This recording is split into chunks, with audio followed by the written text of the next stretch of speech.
بسم اللہ الرحمن الرحیم۔ دعا مومن کا اسلحہ ہے اور روح عبادت ہے۔ اس کے 4 رکن ہیں۔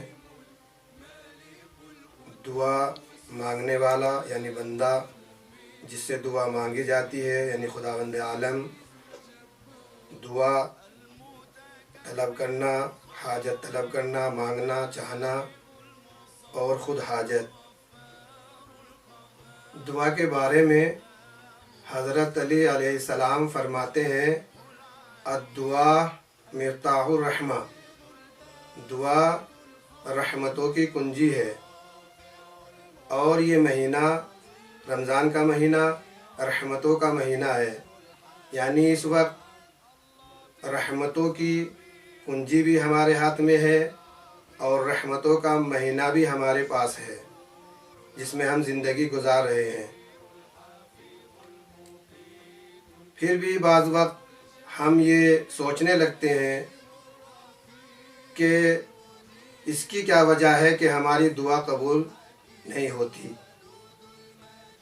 تو ہمارا کام دعا مانگنا ہے، مستجاب کرنا اللہ کے ہاتھ میں ہے، وہ اس کی مصلحت سمجھتا ہے۔ جیسا کہ جب کوئی مومن اللہ سے دعا مانگتا ہے تو خداوند عالم اپنے فرشتوں سے یہ کہتا ہے کہ اس کی دعا قبول ہے، لیکن ابھی اس کی حاجت پوری نہ کی جائے، اس کی آواز مجھے اچھی لگتی ہے۔ اسی کے مقابلے میں جب کوئی شخص دعا مانگتا ہے تو خداوند عالم اپنے فرشتوں سے یہ کہتا ہے کہ اس کی حاجت پوری کر دیجئے، مجھے اس کی آواز اچھی نہیں لگ رہی ہے۔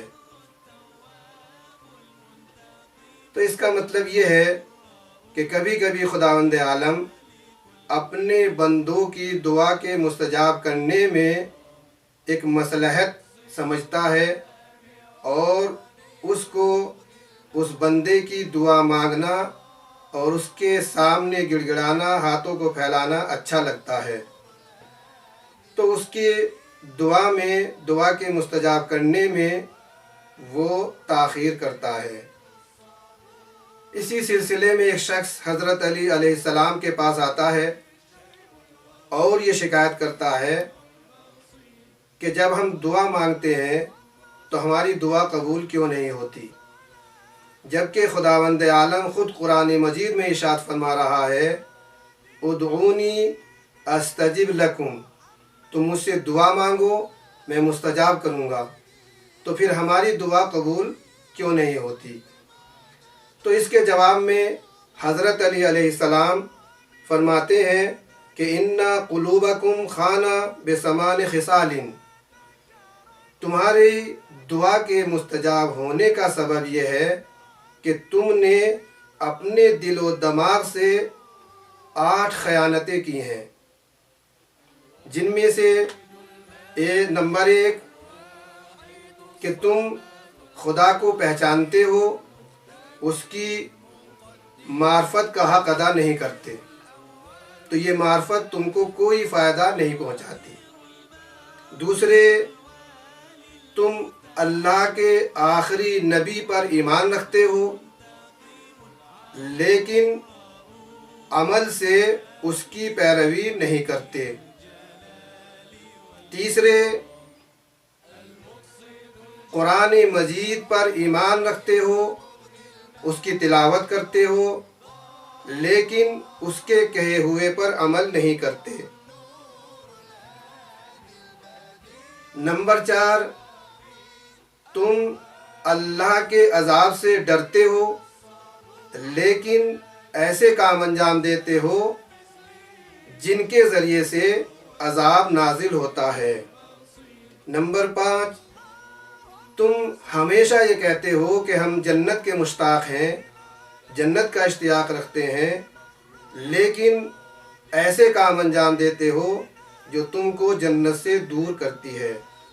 نمبر 6، خدا کی نعمتوں کا فائدہ اٹھاتے ہو لیکن اس کا شکر ادا نہیں کرتے۔ اور ہمیشہ ناشکری کرتے ہو۔ نمبر 7، تمہیں شیطان سے ڈرایا گیا ہے اور تم کو یہ کہا گیا ہے کہ ہمیشہ شیطان سے دور رہو، اس کی پیروی نہ کرو، لیکن تم شیطان کی پیروی کرتے ہو۔ جو وہ کہتا ہے، جب وہ ورغلاتا ہے تو اس پر عمل کرتے ہو۔ نمبر 8، دوسروں کی برائیوں کو تلاش کرتے ہو اور اپنی برائیوں کو بھول جاتے ہو۔ تو ایسی صورت میں، ایسے حالات میں کیا تمہیں یہ یقین ہے، کیا تم یہ سوچتے ہو کہ تمہاری دعا قبول ہو جائے گی؟